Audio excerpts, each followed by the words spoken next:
This conference will now be recorded. Hi, everyone. Welcome to week 4 of effective copywriting. Your one short week, and you're going to be done with the writing class. I know that's going to be a relief to many of you. I hope you got some good takeaways from the course this month, because you're going to need your copywriting skills as you move forward through the program. So this course wasn't just stuck in there for no reason. You're going to be expected to do some copywriting in your upcoming courses. So keep that Felton book active, because you're going to need it. Tonight I want to talk a little bit about writing for new media, because there's more than just copywriting that you can do with these skills and things that can make you more marketable for future employers. Then I want to talk a little bit about presenting to the client, and then we'll talk about the research paper and the Mastery Journal. But first I want to talk about writing for new media. And what this means is you're writing for all different forms of digital communication. So you need to know what works for what type of media. So as a writer, you want to be an expert in many techniques, which include the writing that is meant to be read, like journalism, or copywriting, like for print ads or direct mailers.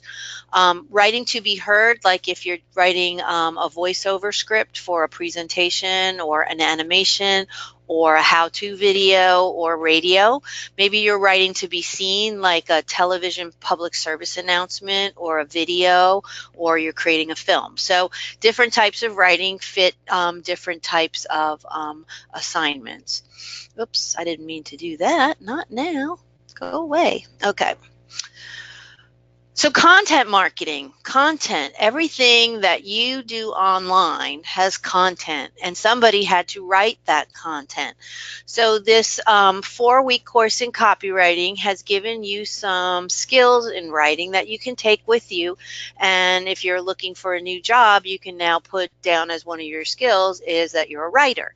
So you can think about how content marketing involves writing for blogs, writing articles. Maybe you're working for, I don't know, when I worked for the PBS affiliate, I wrote a lot of articles for our monthly magazine that went out.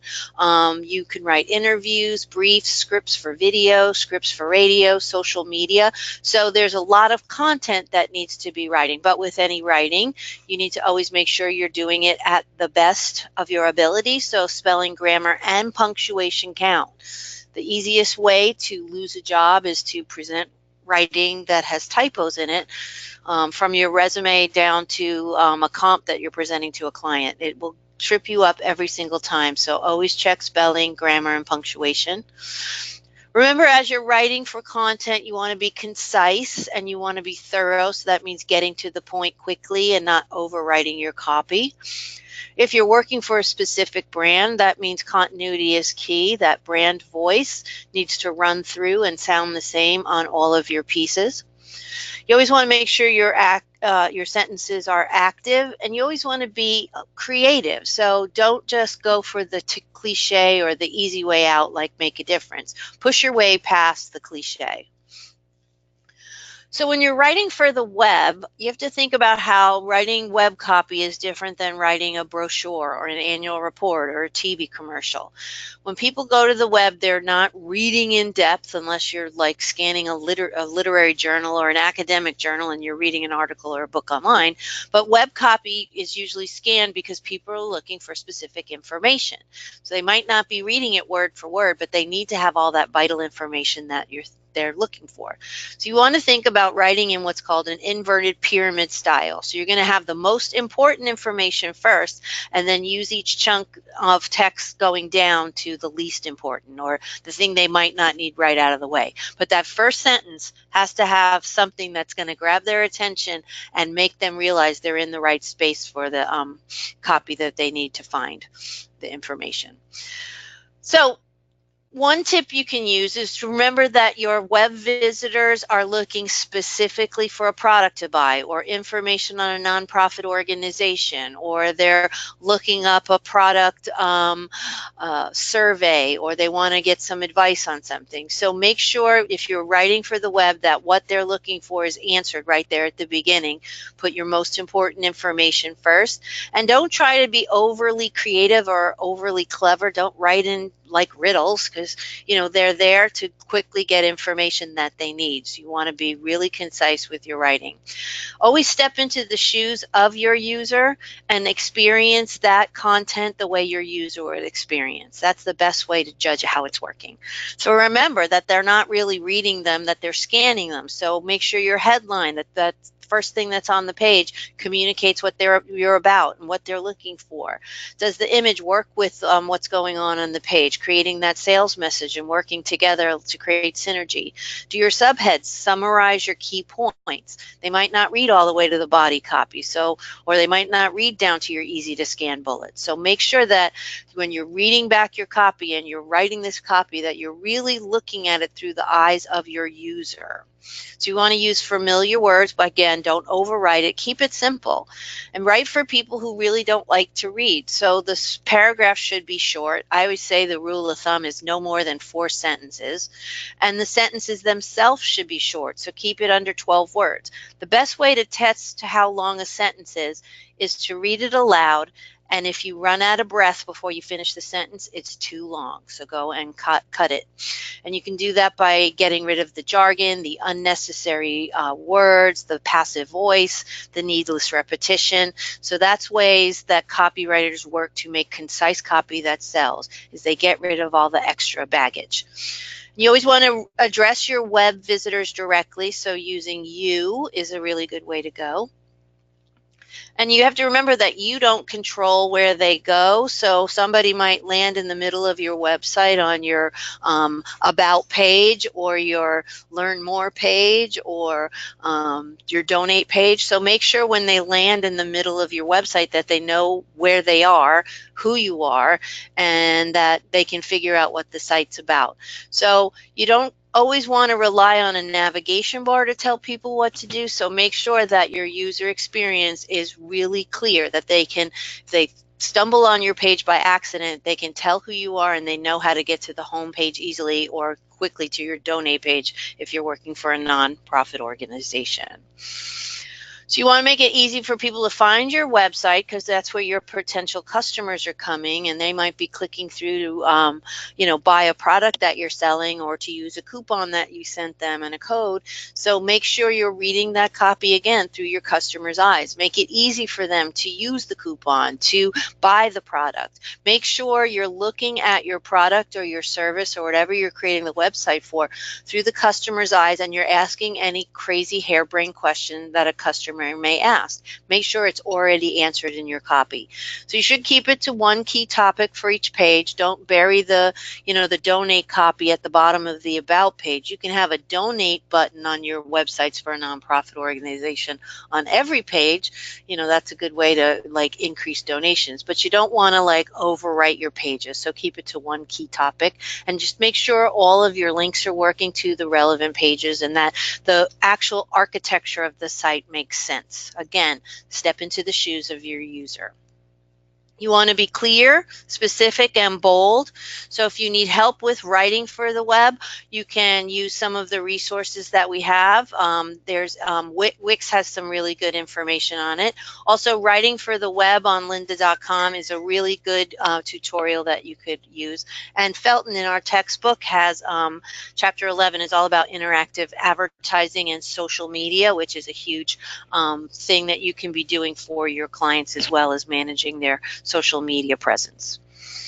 And that's something that you can be thinking about as you're writing your paper and you're thinking about other things to expand with your media plan as you have your client there live in the room with you and you're doing a pitch. Remember, we talked about last week getting your research paper started, because the research paper is where you're going to be kind of putting your thoughts down on paper when you do a client pitch, so that you're really prepared and you're the smartest person in the room when it comes to the campaign that you have created, and that your client will be able to go, yes, we want you to do it. So what you want to do first and foremost is be confident, and you gain confidence by knowing your research. So having done the research, by using those secondary sources to back up your claims, a client's not always going to take your word on it that the text should be blue. So if you can tell them, well, it should be blue because your target audience, ages 18 to 25, respond to blue because blue means this, according to colormatters.com, you're going to have more clout in that room. So being confident means knowing exactly what you're pitching and how to back up your argument using strong evidence. So make sure you have the research done to such an extent that if you get asked a question in the middle of your pitch, you can confidently answer that question and then move forward with your pitch. So it's important to know who's going to be in the room. If you have a chance to ask the question, who's going to be in the room, find out, or go to their web page and look at their, for nonprofit organizations, they usually have a list of organization employees or at least the main staff, like the president and director of marketing and director of membership, things like that. So getting to understand who's in the room is only going to help with that confidence level. So do your research on the people that you'll be presenting to, because if you have their names, you can always look them up online. You want to make sure that you're structuring your pitch so that the client completely understands where you're going with this pitch and that they completely understand your concept and what it's going to mean to them if they choose you to do their ad campaign. So you want to share the insights and tell them what you learned from the research about the target audience, about the color scheme, about the imagery that you're going to use in the whatever you're designing for them, if it's magazine ads or a billboard campaign or a TV spot or a website. Maybe you're just redesigning their logo. You have to have all the research done, and you should share what you learned with them. Then explain the conclusion based on that insight. So the reason you did this research was, finish the sentence. Then you're going to launch into your concept. So for example, you did testimonial print ads for your nonprofit organization. You use specific types of testimonial ads. So this is your opportunity to explain why you chose those types of testimonials and how that's going to speak to your target audience. And then you use evidence to back up those claims that you're making.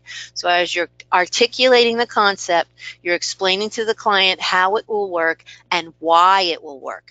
And the why it will work is through the research that backs up why they're doing it, why you're doing it, how you're doing it. Okay?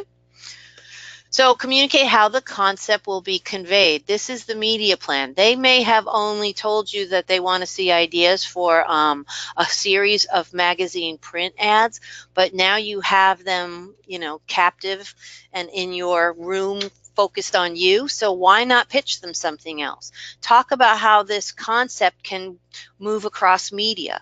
Maybe it can be used in a billboard campaign. Maybe it can be used on the YouTube channel. Maybe it could be a highlight on the web page. So while you have them there paying attention to you talking about the pitch, explain how this concept can work in other media. Then state the takeaway. Remind them that by hiring you to create this campaign, their sales are going to increase, their donations are going to increase, the awareness to their organization or their product is going to increase. So reiterate that goal of the campaign every single time. Remind them that if you choose to do this campaign, the result will be this. Okay, again, your research plays into that. Okay, so now let's segue into the research paper. That is due Sunday at 11:59 p.m. There's no late work accepted in week 4. You must have everything turned in by Sunday at 11:59 p.m. because month 5 starts on Monday, April 1st. And no, that is not an April Fool's joke. That is real. And each course you encounter going forward is going to get a little bit more intense. So I want to make sure that you are prepared and that all your month 4 work is done so that you can start on Monday with a clean slate and be ready to learn all about design research with Professor Bartley Argo, who is awesome. You're going to learn so much in that class. But before that, you have to finish your paper. So remember, all of this is on the week 3 assignment that opened last week. Let me pull that up. All of it's here. There is a sample thesis statement for your introduction. You're writing about all the bullet points that are here. So what is the organization? What is their problem statement? Then state your thesis. Then write about the history of the company, the differentiation, the target audience, the voice and tone of the campaign, and why the project is important. Why are you solving this problem? And then you're going to explain how you're solving this problem. Explain the media plan. Again, you're doing magazine print ads, but what else can this campaign be used? What other media? How do you see it moving forward? Be specific. Use the research about your target audience to back up the ideas that you're making about the media plan. Then explore how you're designing these pieces. Visualize it in your head. Talk about that there's going to be this bright red cardinal sitting on a branch, and it's going to be saying, donate now and save me. Explain why the campaign, how it is, why it works, and why it's important for them to use this campaign. Remember, this is the part of the paper that's selling the client on picking you to do their ad campaign and not anybody else. So you have to be really thorough as you talk about the media plan and the design and execution of those media pieces. You're required to use 5 to 7 secondary sources, and I went over that in Week 3's go-to meeting, which is still there on the platform. If you need to review it, I went into the library and showed you how to refine your sources. So you need 5 to 7 secondary sources, but like I reminded you last week too, you've already done some work on the nonprofit organization by going to their website and reading their about page. You've already talked about voice and tone. You've already done work on the target audience. You understand what differentiates them from the competition. So think about things like that as you're working towards your research.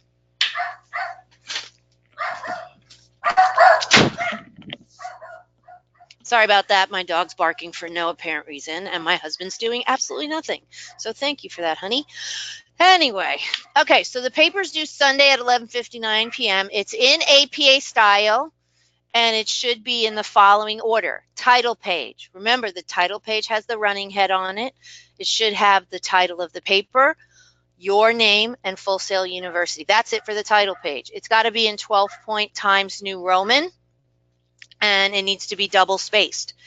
Use the Microsoft Word APA template to help you.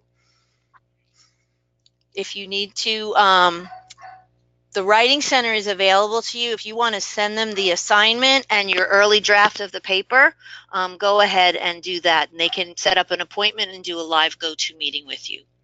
Okay? So now let's talk about the Mastery Journal. Okay, I covered all that. So the Mastery Journal is due on Sunday at 11:59 p.m. And that has specific things that you have to write about as well. So let's talk about the Week 4 Mastery Journal. If I can get the website to come back up. Oh, come on. You can do it.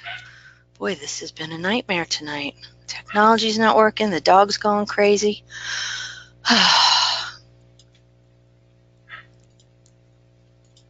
Okay.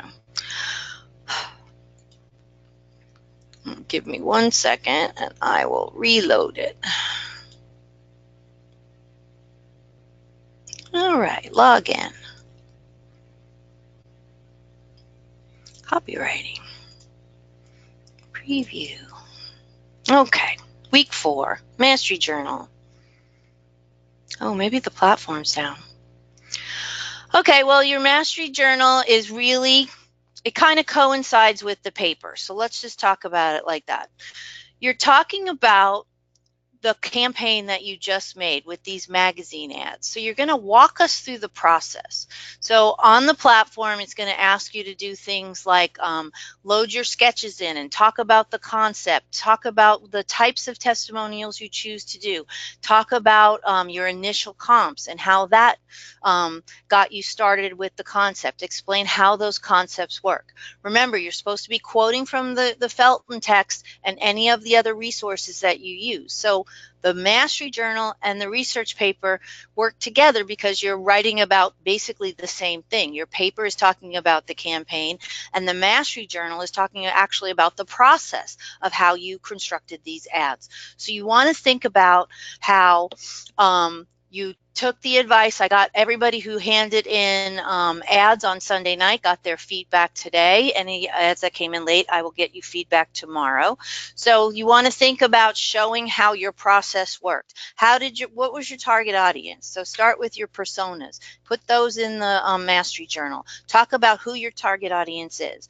Then talk about your concepts and the sketches that you did. Do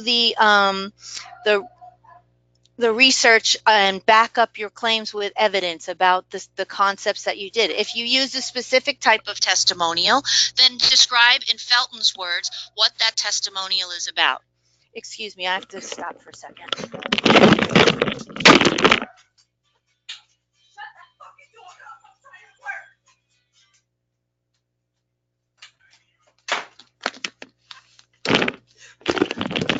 I'm so sorry about that. I don't know what's going on, but there's a person knocking at my door and nobody's home for some reason.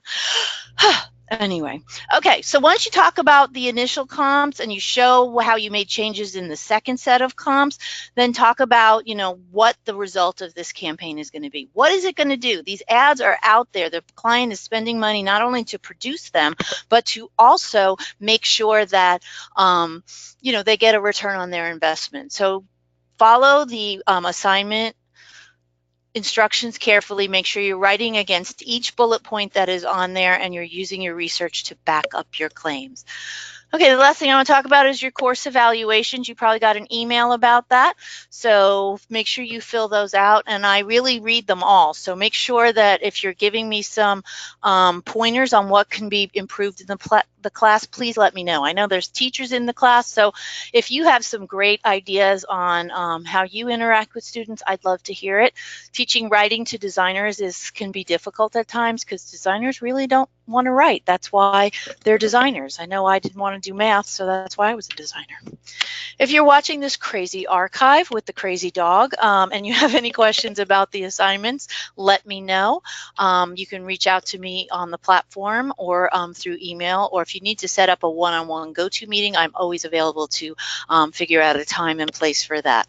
Okay, thanks so much.